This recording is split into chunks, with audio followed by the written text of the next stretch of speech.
अब गोपा और गौतम के संवाद चलते हैं। शीर्षक है अस्मिता का द्वंद्व। संवादांश 1। गोपा: यह तो परिस्थिति है, विधि है, राजकाज है। पुरुषों से घिरी मैं रही तो क्या नारियों से घिरे आप रहे नहीं?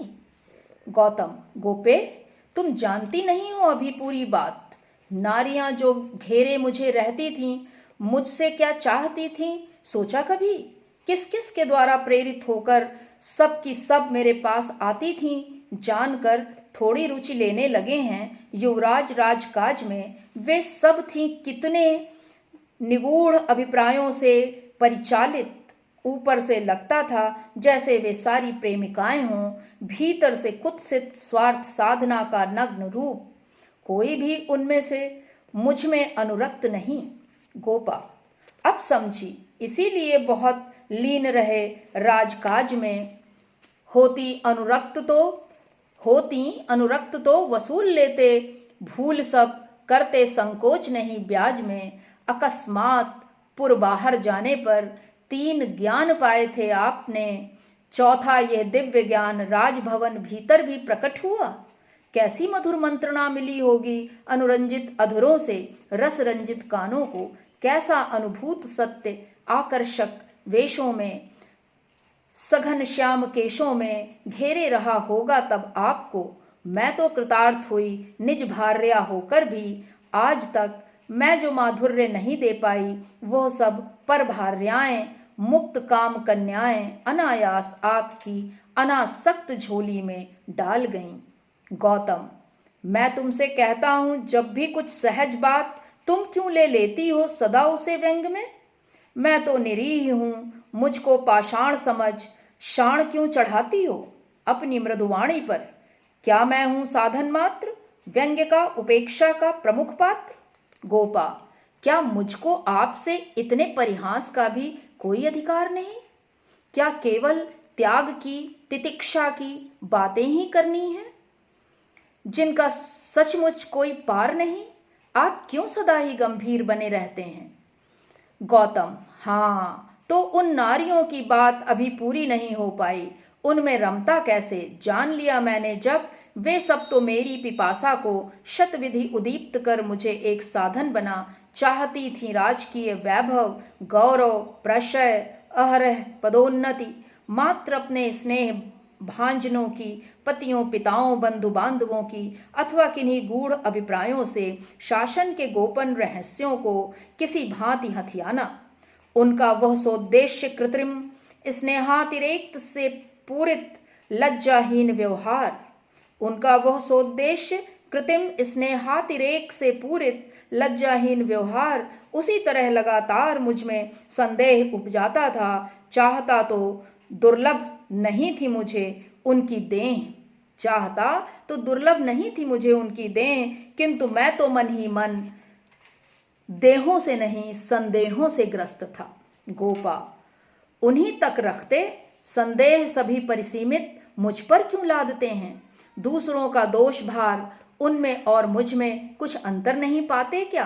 भार्या हूं, जीवन के सुख दुख की क्षण प्रतिक्षण सहचरी नारी नारी में कुछ भेद नहीं लगता क्या? सबको एक जैसा क्यों मानते हैं? नारी की अस्मिता को इतना ही जानते हैं? गौतम: नारी है लौकिक ऐषणाओं की मूर्तिमान परिभाषा, कितना भी कहो, किंतु अंततः तुम भी तो नारी हो, महामहत्वाकांक्षी। तुम भी तो चाहती हो प्रभुता प्रभुता प्रभुता। राहुल के जन्मते ही कहो, क्या तुम्हारा मन वैसे ही जुड़ा रहा मेरे मन से जैसे पहले था?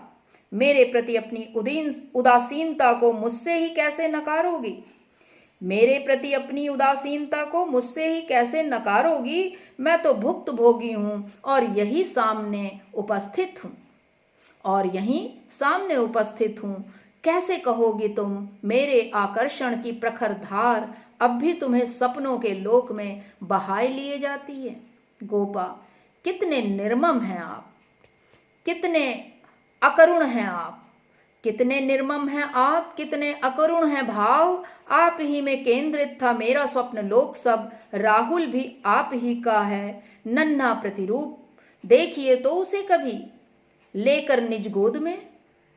गौतम, नहीं गोपे, फिर से कुरेदो मत मेरी व्यथा, गोपन ही रहने दो उसकी कथा, अवसर ही कहाँ दिया तुमने उस बात का, बनते ही पिता मुझे घर से निर्वासन दे दिया गया। गोपा, बार बार वही बात कहते हैं, कहने को मौन बने रहते हैं, जानती हूं मेरी परिस्थिति को, मेरी मन स्थिति को कभी नहीं समझेंगे आप भी, आपकी वितृष्णा के साथ साथ बढ़ता ही जाएगा मेरा अनुताप भी।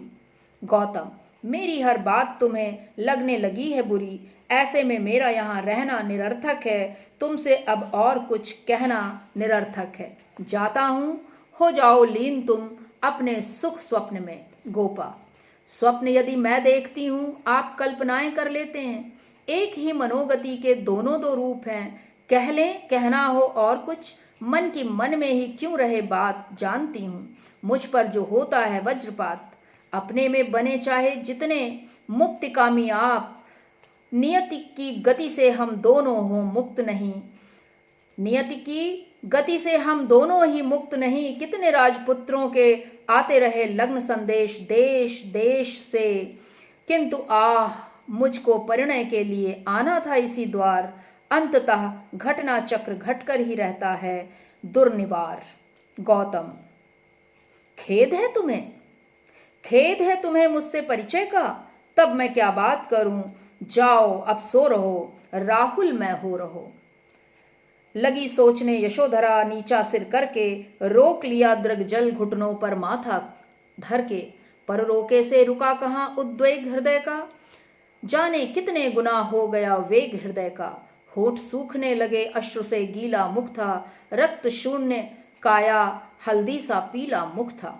गौतम के जाते ही हिचकी भर भर रोई, जाने कब औंधे मुंह गिर धरती पर सोई, सहमी सी थी हवा, धरा भी निश्चल जड़ थी, शब्द शून्य आकाश देह ही बनी निगण थी, मूर्तिमान निर्वाण प्राण थे यशोधरा के, गौतम के पद चिन्ह रत्न थे वसुंधरा के।